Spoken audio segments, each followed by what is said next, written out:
I'm Anil Kumar. We are trying to understand what is increasing and decreasing interval for a function.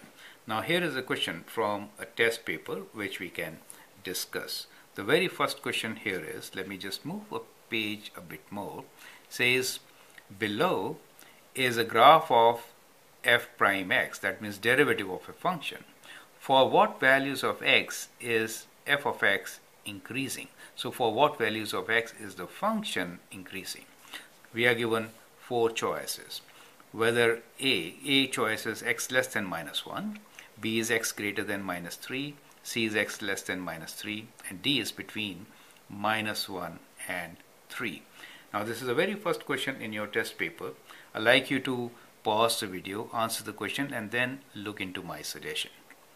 Now here it is to be noticed that we are given graph of a derivative, right? This is not the graph of the function. It is the graph of the derivative, which is positive after minus 3. So this point here shows that it is not 0. It is positive. It is not an x-intercept, right? So the graph here is positive after minus 3, and therefore it is positive. The derivative of the function is positive means that the function is increasing.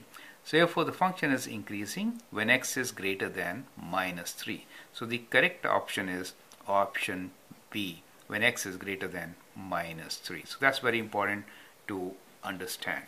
So that is how you relate derivatives with the function itself. Let's also have a good look at question number 2, right? So question number 2, I hope you can read it now. It says, which of the following can be the first derivative? Let me read it again. Which of the following can the first derivative not be used to determine? So we are given four conditions. So you need to figure out which one of these you cannot figure out from the first derivative of the given function. So four options for you are critical number, concavity, where the function is increasing or decreasing, local maxima or local minima.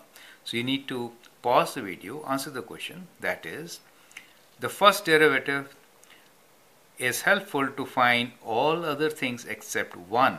Which one is that? Okay, so first derivative, gives you critical number. Whenever first derivative is 0, you get critical number. Concavity is the one which you cannot find with first derivative. You need to check the second derivative to find concavity. But C and D, where the function is increasing or decreasing, if first derivative is positive, function is increasing. First derivative is negative, function is decreasing. Local maxima or local minima you can find from the interval of increasing and decreasing. So the point where the first derivative is 0 and it is changing from increasing to decreasing or from decreasing to increasing will have local maxima or minima. You will have local maxima if it changes from increasing to decreasing. If the derivative is decreasing to increasing, then at that point where the derivative is 0, you will have local minima. So that is how you can get the correct answer for these questions. Thank you and all the best.